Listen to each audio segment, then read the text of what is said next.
Katulad yun na medyo naguguluhan dun ako. Actually, pinanood ko po yung hearing kahapon, anong isang araw. At katulad po ninyo, naguguluhan din ako bakit biglang naipasok si Morales dun sa usapin na alam naman natin na ang pinaka layunin ng hearing sana yun ay mabigyan linaw ukol dun sa mga nakuha nilang illegal drugs sa Batangas.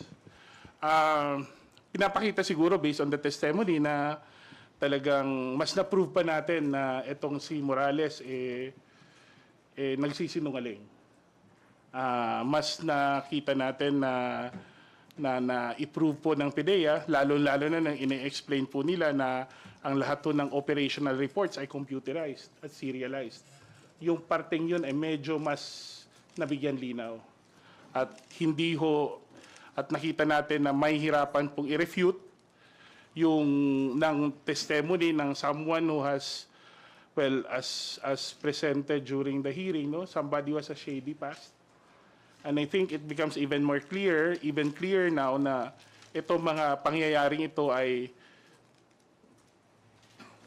ang mga pangyayari ito ay kaparte na isang mas malaki pang effort to discredit and destabilize the current administration.